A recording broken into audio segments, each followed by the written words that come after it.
Ay canlı yayın girmişim bile. Böyle duruşumu ayarlıyordum. Bir baktım, canlı yayındayım.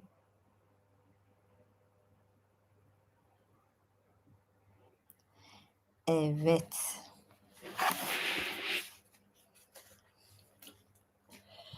Biraz bileğime dikkat etmem lazım.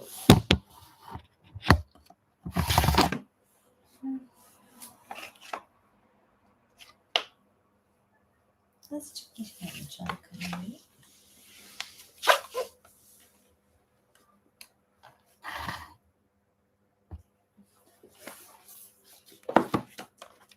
Evet, azıcık da bekleyelim zaten.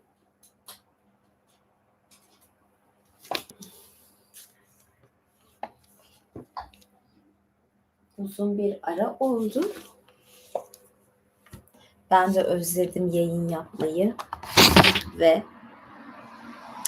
hoş bulduk. Kraliçeniz hoş geldi. Evet.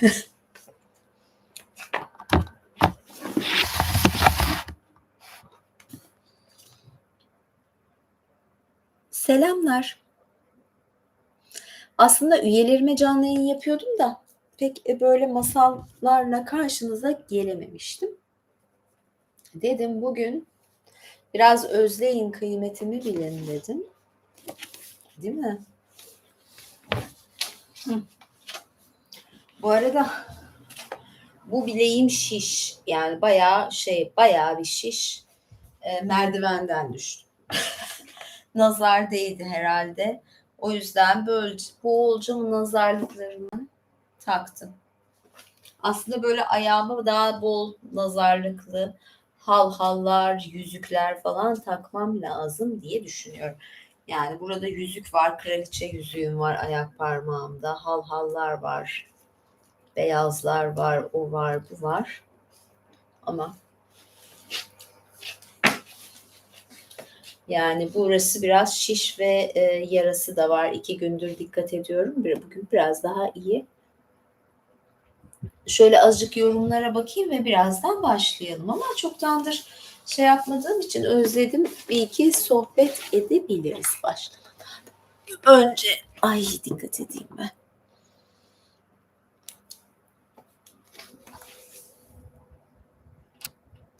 Evet. Ne oluyor, ne bitiyor? Teşekkür ederim. İşte bu kadar ayaklar ön plana çıkınca nazar değiyor ya da sigortalatsam fena olmayacak ayaklarımı. Yani şu an biraz bileğim şiş. Evet, bugün bir Kelt efsanesi okuyacağım. Masaldan ziyade bir efsane. Şöyle bir baktım. Evet, Gecenin Saati Hayaletler isimli bir e, hikaye, efsane, masal.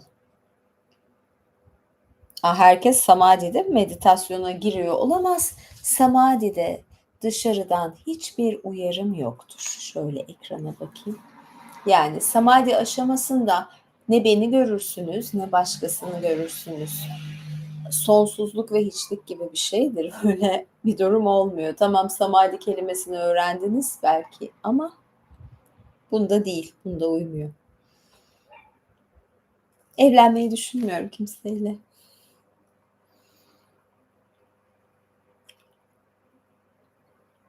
Evet, sigortalatmam lazım. Yok, gergin değilim, gayet iyiyim, gayet güzelim.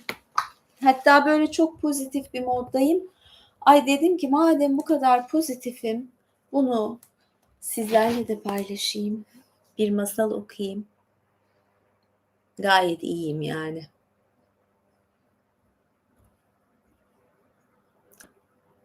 Kelt masalı ben şöyle bir şey.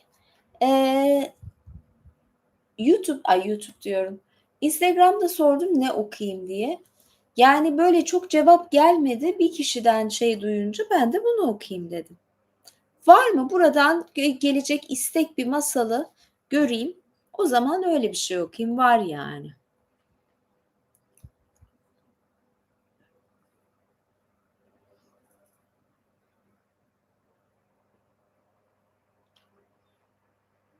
Evet. Tom Sawyer bir romanın parçası. Masal falan değil.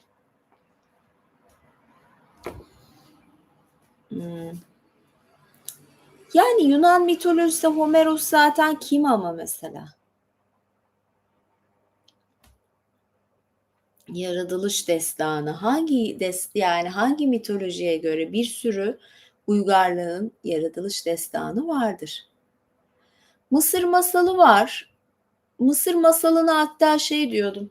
Onu böyle bir Kleopatra peruğuyla falan okuyayım diyordum ama Mısır masalı var. Hatta dur bakayım. Kıyafetime uymaz diye şey yapmadım. Şöyle.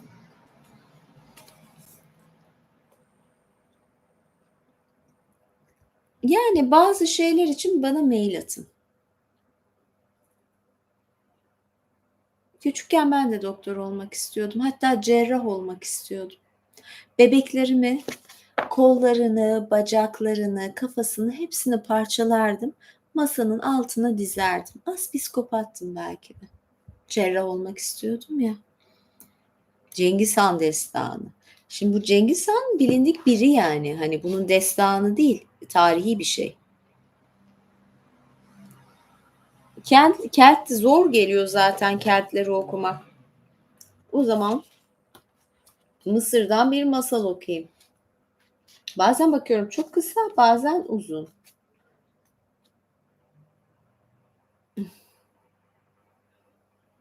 Doktor değilim ama hastam çok. Doğru. Japon masalı. Japon masalları elimin altında aslında. Yeni de almıştım kitabını. Nerede bakayım bunlar tekrar? Japon. O dediğiniz şeyleri ben özel üyelerime giyiyorum. Yani hani bazı özel istek şunu giyebilir misiniz falan tarzı şeyler var ya. Bu katıl üyelerimde böyle şeyleri yapıyorum. Ama eğer şimdi ben herkese açık olan yayınlarda bunları yaparsam ne olacak? O üyelerin evet. Mail adresimi ben yayından sonra buraya yorum olarak yapıştırırım, iliştiririm. Hatta size bir yazayım buraya mailimi. Gerçi ben kaç maile cevap vermedim. Mailler birikti. Bir tatile gittim. O sırada kaçınca o da birikti. Bayağı bir süredir. Yani saçma sapan şeylere de bazen hiç cevap vermiyorum ya da çok boş mailler geliyor. Mail attım. Yani. Tolstoy'dan diriliş yok artık. Yani koca roman. Bu arada mesela şeyde Gökçeada'da yani ya da çok reklam gibi olmasın bir otel vardı. Adına Tolstoy'un bisikleti koymuşlardı. Tolstoy'un bisikleti Tolstoy çok geç yaşta çok yaşlıyken bisiklete binmeyi öğrenmiş. Ben de bisiklete binmiyorum. Tolstoy kadar beklemesem de herhalde. Yani Tolstoy'un bisikletiydi geç yaşta öğrendiği için. Belki de geç yaşta açtı oteli. Japon masalı bakayım. Mısırlarda vardı. Bence bu hava çok Japon'a daha uygun. Japon. Dili kesik serçe.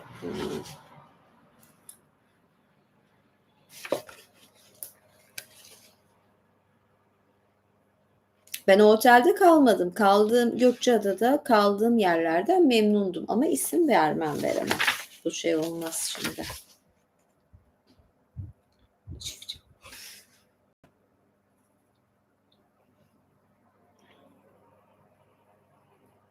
Ölmek istemeyen adamın hikayesi. Bu bir Japon masalıymış.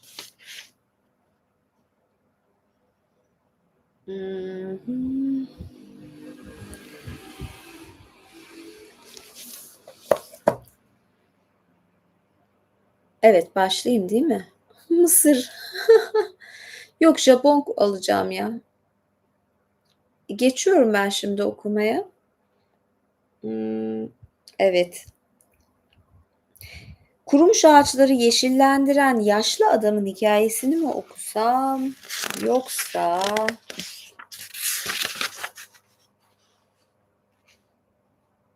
Dili kesik serçeyi mi okusam yoksa ölmek istemeyen adamın hikâyesini mi okusam? Evet. 1, 2, 3. Hemen gelecek, çabuk yanıtlara göre şey yapacağım, seçeceğim ben de.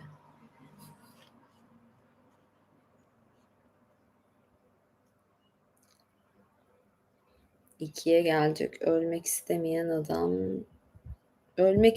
adam gayet şey gidiyor. 3 numara. Evet, ölmek istemeyen adamı hepimiz merak ettik. Nasıl ölmeyecek acaba? Her erkek ölümü tadacaktır. Her insan ölümü tadacaktır da erkeklerde daha farklı bir ölüm de var. Teşekkür ederim Emre. Böyle şeyleri pek severim açıkçası, böyle renklendirmeleri. Şöyle bir şey söyleyeyim. Erkek ne kadar kırılgan bir şeydir. Erkekliğin iktidarı, erkek iktidarı denen şey böyle önemlidir, değil mi? Böyle hep güçlü kalmak istersiniz, hep iktidarda kalmak istersiniz ama çok kırılgansınız. Ölmek istemeyen adam da böyle bir şey. Evet, başlıyorum. Ay şu şişim görüyorsunuz bayağı. Ay.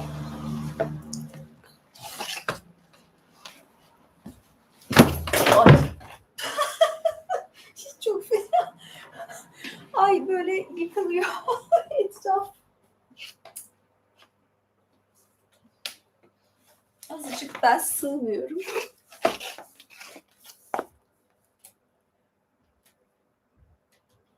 Geriye alayım. Yakında yani stüdyodan yayınlar ve çekimlerim olacak, bir türlü tam bir düzene sokamadım. Ama ay evet, bu nazarlıklara rağmen ya Uranüs karesi, Uranüs fena yani. Deviriyorum, yıkılıyor. Bir de topukluyla durursam evde tabii ayakta duramam. Zaten ayağım sakat. Neyse biz en iyisi başlayalım. Azıcık daha geriye atayım. Bari full kadraja gideyim yani. O kadar giyinmişim etmişim.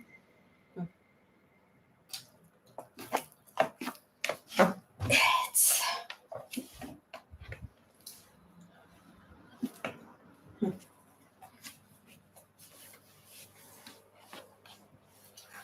Ölmek istemeyen adamın hikayesi.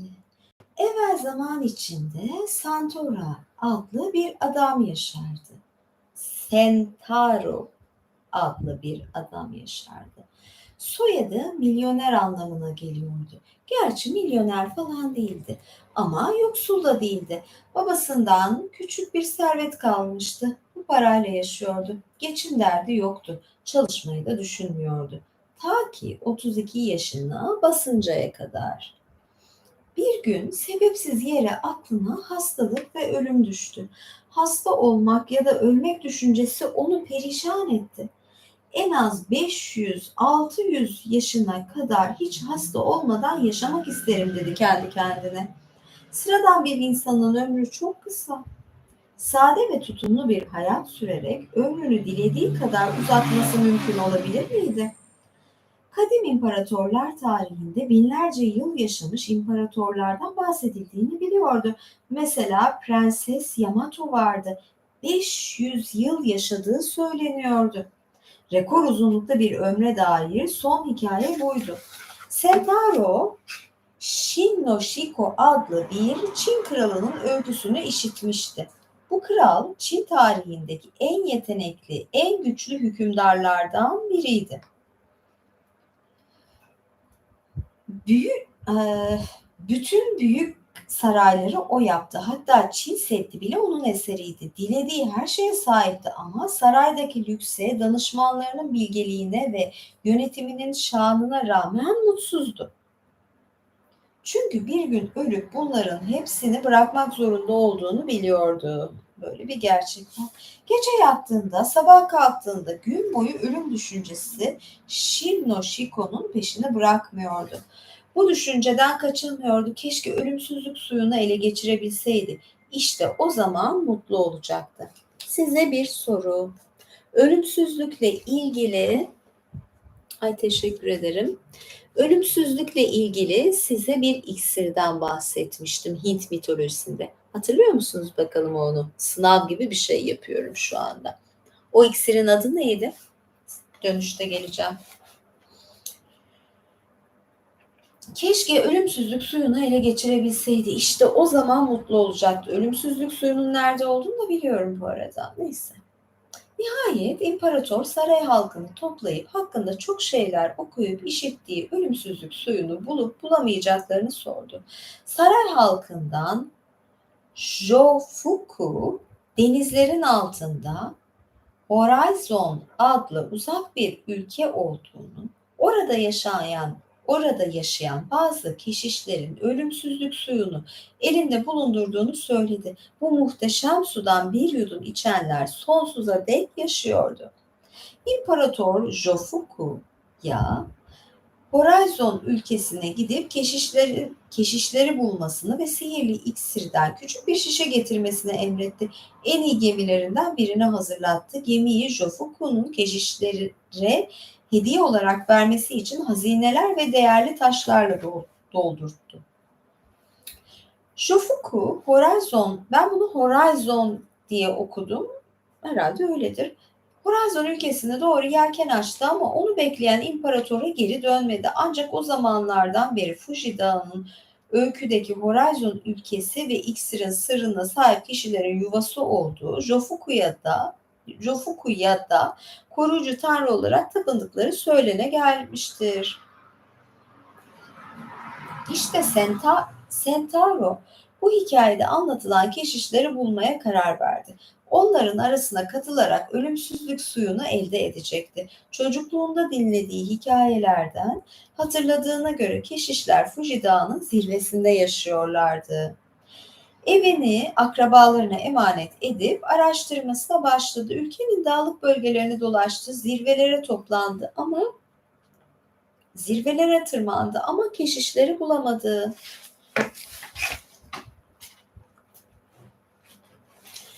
Sonunda bilinmeyen bir ülkede günlerce dolaştıktan sonra bir avcı ile karşılaştı. Acaba ölümsüzlük suyunu elinde bulunduran keşişler nerede yaşıyor biliyor musunuz diye sordu Sentaro. Hayır dedi avcı. Keşişlerin nerede yaşadığını bilmiyorum ama buralara dadanmış bir soyguncu var. 200 üyesi bulunan bir çetenin başı olduğunu söylüyorlar. Bu tuhaf cevap Sentaro'nun canını sıktı. Keşişleri arayıp zaman kaybetmenin aptalca olduğunu düşündü. Hemen Jofuku'nun kabrine gitmeye karar verdi. Japonya'nın güneyinde Jofuku'ya keşişlerin tanrısı olarak tapıyorlardı. Sentaro türbeye ulaştı. Buna gerçi türbe denmesi de ayrıca ilginç açıkçası. Burada renkli mesajlar geliyor. Teşekkür ederim. Evet, türbeye ulaştı ve 7 gün boyunca dua etti. Buraya bir Türk motifleri gelmiş herhalde.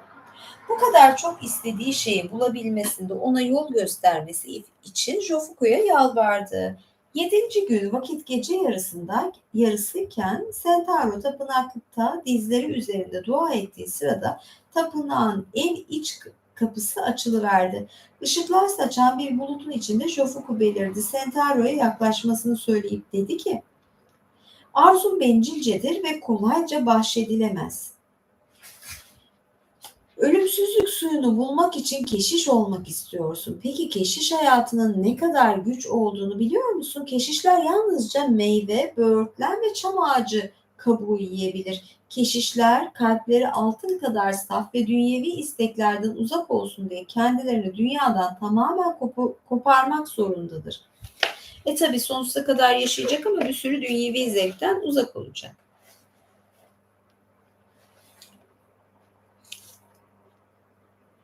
Bu kurallara uydukça keşiş artık açlığı, soğuğu ve sıcağı hissedemez olur. Vücudu öyle hafiflemiştir ki karıncalar bile onu taşıyabilir. Bu rütbeye ulaşan keşiş ayakları ıslanmadan suyun üzerinde yürüyebilir. Oysa sen Sentaro iyi yaşamayı ve rahatı pek seversin. Hatta sıradan insanlara hiç benzemiyorsun. Boş gezenin boş kafasısın. Sıcağa da, soğuğa da diğer insanlardan daha duyarlısın. Kış zamanı çıplak ayakla gezmez. ince kıyafetler giyemezsin. Keşiş hayatını yaşamak için gerekli sabrı ve dirayeti gösterebileceğini düşünüyor musun? Yine de duana cevaben sana başka bir şekilde yardım edeceğim. Seni ölümün asla ulaşamadığı insanların ebediyen yaşadığı sonsuz hayat ülkesine göndereceğim. Bu sözlerin ardından Jofuku Sentaro'nun eline kağıttan yapılmış küçük bir turna koydu ve sırtına binmesini istedi. Böylece sonsuz hayat ülkesine gidecekti. Sentaro merak içinde kendisine söyleneni yaptı. Turna rahatça bineceği şekilde büyüdü. Sonra kanatlarını açtı, havada süzülüp dağların üzerinden denize doğru uçtu. Sentaro ilk başta korkmuştu ama sonra bu hızlı uçuşa alıştı. Binlerce kilometre yol aldılar. Kuş dinlenmek, yemek yemek için hiç durmadı. Zaten kağıttan olduğu için yemeğe de ihtiyacı yoktu. Tuhaftır ki Sentaro'nun karnı da hiç acıkmadı. Günler sonra bir adaya vardılar. Turna biraz daha uçtu, sonra yere indi.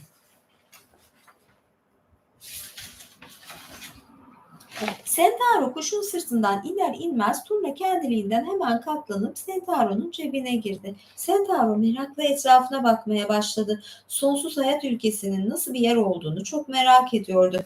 Önce kırları biraz dolaştı, sonra şehre gitti. Elbette her şey kendi ülkesinden çok daha farklıydı. Ülke ve insanları çok zengin görünüyordu. Burada kalıp bir hana yerleşmeye karar verdi.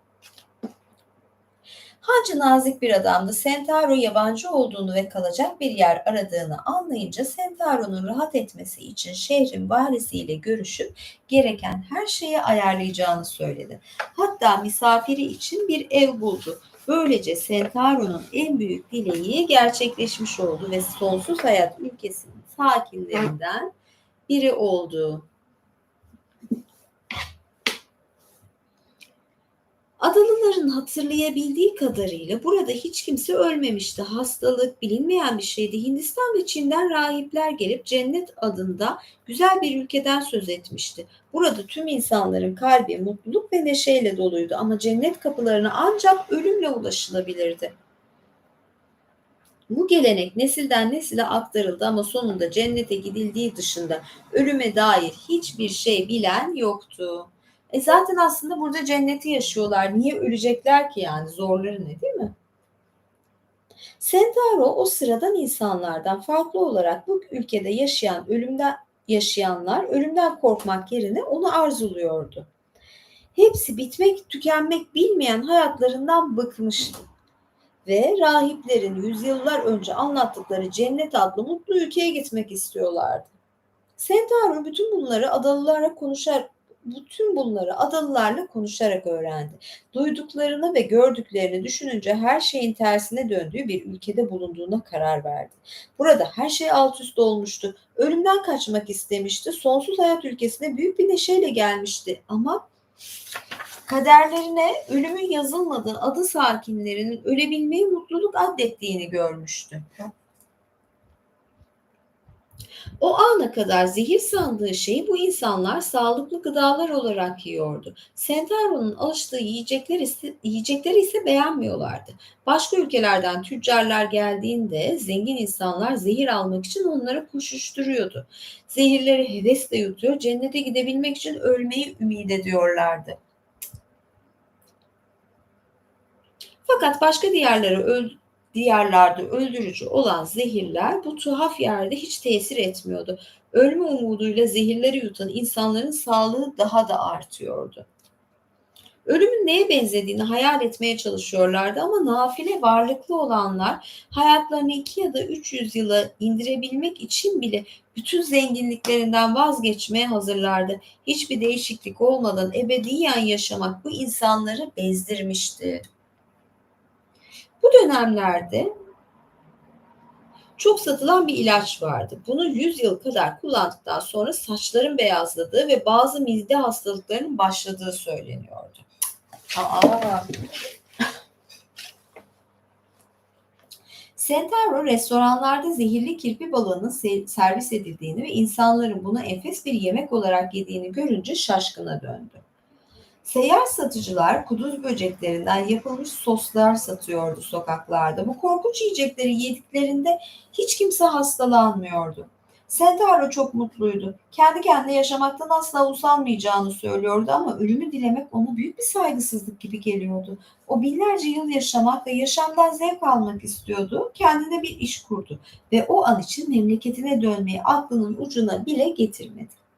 Fakat yıllar geçince işler ilk baştaki gibi sorunsuz gitmedi. Büyük maddi kayıplar yüzünden işi zarar gördü. Komşularıyla geçinemedi. Bütün bunlar canını çok sıktı. Sentaro için zaman bir okun yaydan fırlayışı gibi hızla geçiyordu. Çünkü sabahtan akşama kadar meşguldü. 300 yıl işte böyle monoton bir şekilde geçti gitti. Nihayet Sentaro bu ülkeden sıkılmaya başladı ve memleketini, eski evini özledi. Burada ne kadar uzun yaşarsa yaşasın, hayat bir oyundan ibaret olacaktı. Burada sonsuza dek yaşamak aptalca ve sıkıcı değil miydi? Sentaro sonsuz hayat ülkesinden kaçma arzusuyla ölümden kaçmayı istediğinde ona yardım eden Jofuku'yu hatırladı. Memleketine dönebilmek için ona dua etti. Duası biter bitmez kağıt turna cebinden fırlayıverdi. Sentaro turnanın bunca yıl hiç zarar görmeden cebinde kalmasına çok şaşırdı. Kuş yine Sentaro'nun binebileceği kadar büyüdü. Kanatlarını açıp hızla Japonya'ya doğru uçtu. Sentaro öyle kararsız biriydi ki kuşun üzerine biner binmez ardına bırakıp geride bıraktıkları yüzünden pişman oldu. Kuşu durdurmaya çalıştı ama nafile turna okyanus üzerinde kilometrelerce yol almıştı bile.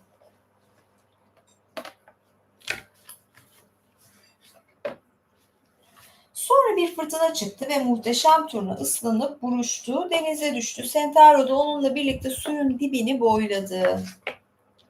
Boğulmaktan o kadar çok korktu ki feryat figan Jofuku'ya yalvardı. Etrafına baktı, görünürde gemi falan yoktu. Tuzlu su yutmuştu, perişanlığı kat ve kat arttı. Suyun üzerinde kalmaya çalışırken devasa bir köpek balığının yaklaştığını gördü. Köpek balığı koca ağzını açtı, Sentaro'yu yutmak üzereydi. Sentaro korkudan donup kalmıştı. Sonunun yaklaştığını görünce avazı çıktığı kadar bağırıp onu kurtarması için Shofuku'ya yalvardı. Sonra birden uyanıyor ki her şey rüyaymış. Bakalım böyle mi çıkacak? Ben rüya olabilir diyorum. Şu işe bakın ki Sentaro kendi çığlıklarıyla uyandı. Ah bak bildim işte yine bildim. Tapınakta dua ederken uyuyakalmıştı. Bütün bu olağanüstü ve dehşet verici maceralar rüyadan başka bir şey değildi. Yemin ederim vallahi billahi kitabı okumadım burayı. Gerçekten yani. Benden bu şeyi duydunuz. Sadece senaryo tahmin yeteneğim. Bu böyle olur dedim. Çünkü gelişi ders verme niteliğinde kesin bu rüyadır dedim. Yani Aynalı Baba hikayesi gibi. Bütün bu olağanüstü ve dehşet verici maceralar rüyadan başka bir şey değildi. Korkudan soğuk terler attı, iyice afallamıştı. Birden parlak bir ışığın kendisine yaklaştığını gördü. Işığın tam ortasında bir elçi duruyordu. Elinde bir kitap vardı ve Sentaro'ya dedi ki, "Beni Jofuku gönderdi, duanı icabet ederek rüyanda sonsuz hayat ülkesini görmene izin verdi. Fakat orada yaşamaktan bıktın ve ölümlü olmak için kendi memleketine dönmeyi diledin. Jofuku seni sınamak için denize düşmene izin verdi. Sonra seni yiyip yutması için bir köpek balığı gönderdi. Gerçekten ölmek istemiyordum. Bu nedenle o anda bütün gücünle bağırıp yardım istedin. O yüzden keşiş olmak ve ölümsüzlük suyunu bulmak istemem boşuna. Bunlar sana göre şeyler değil çünkü yeterince çetin bir hayatın yok. Senin için en iyisi evine gidip güzel ve üretken bir hayat yaşamak olacak. Atalarını her yıl anmayı unutma ve çocuklarının geleceğini hazırla. Böylece güzel yaşlanacak ve mutlu olacaksın. Ama ölümden kaçma arzundan vazgeçmelisin. Zira ölümden kurtuluş yoktur." Umarım şunu anlamışsındır. Bencilce dileklerin gerçekleşmesi insanı mutlu etmez. Bu kitapta bilmen gereken ilkeler yazıyor. Bunları öğrenirsen doğru yolda ilerlersin. Bunları söyledikten sonra melek kayboldu. Sentaro dersini almış, unutmamak üzere aklına kazımıştı. Elinde kitap eski evine geri döndü. Bencilce dileklerinden vazgeçip iyi ve faydalı bir hayat sürmeye çalıştı. Kitapta yazılanları öğrendi ve evi bereketle doldu. Evet, güzel bir ana fikir ve mesaj. Yani bu bakımdan beğendim ben bu masalı ya da hikayeyi. Evet, güzel yaşlanmak ve mutlu olmak. Yoksa ölümden kaçış yok. Bilmiyorum siz nasıl buldunuz? Evet, Hint mitolojisindeki ben şimdi şeye geldim, Amritam doğru bildi. Bilgehan Kapuk Kapukaya. Bakayım başka neler var? Önceden de yazmış olabilirler diye bakıyorum.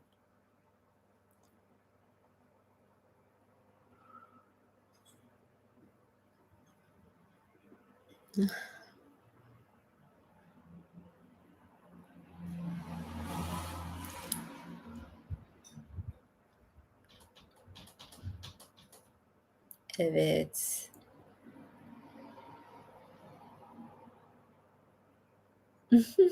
Şöyle bir yorumlara baktım, evet. Yo, ben çok beğendim bunu ya. Gerçekten mesajı da çok güzeldi, sürükleyiciydi de. Yani ben de ne olacağını merak ediyordum ama rüya olduğunu nereden anladım derseniz, hani, olmayacak bir şey başına gelir, uzun yıllar var. O kadar uzun yıllar, yani, masal olarak da olmaz, orada mesajı içeriyor. Eee, bir kitap vardır, Filibeli Ahmet'in, Aynalı Baba. Kitabın adı neydi ama Aynalı Baba diye baktığınız zaman zaten çıkar. Hayalin derinlikleri, yani orada da zaten böyle rüyalarla aslında kişinin inisiye olması var. Yani rüyalar görüyor, orada onu yaşamış gibi oluyor. Orada bir simülasyon yaşıyor. Yani aslında kendi hayatımız gibi, kendi hayatımızda belki bir rüya ve bu onu olgunlaştırıyor. Yani bu yaşadıklarını rüya olarak gördü o manastırda ama belki zaten bizim hayatımız da, bir rüya. Biz de belki, başka bir yerin şeyinde, sisteme bağlı bir yerdeyiz, manastırdayız ve bu hayatı rüya olarak görüyoruz. Bir simülasyon dünyası. Evet, amaka hayal, tamam. Evet. Ya, ben tüm kelimeleri saydım, tüm hepsini söyledim, amaka hayal demedim. Hayalin derinlikleri dedim. Tamam. Çok güzel, böyle, şeyler almak da bazen böyle tamamlamalar falan çok güzel. Ben de özlemişim, özleyince de ne güzel okudum ya. Evet, çok arayı açmamaya bakarım. Yaz mevsimi diyorum. Belki insanlar o kadar da takip etmiyordur, izlemiyordum diyorum. Farklı bir yer aslında şey yaptım, orayı bir türlü yaz sıcağından dolayı istediğim gibi düzenleyemedim ama, farklı şeyler de olacak. Biraz daha cosplay falan düşünüyorum. Mısırları o yüzden geriye sakladım. Belki bir Kleopatra peruğu falan takacağım mesela. Belki böyle şey yapacağım, bir green box yapacağım. Green box'ta şey koyacağım. Yani arkada bir sahne olacak, bir video olacak. Bilmiyorum yani. Neyse ben şu ayağıma biraz buz koyayım tekrar. Dinlendireyim. Yoksa kütük gibi şişmiş bileklerimi korumam lazım. Ay ağrıyor. İmparator yayını yani yapabilirim. Biraz yoruldum. Bakayım yani tam söz vermeyeyim ama olabilir. Bakacağım. Yaparım diyordum çünkü.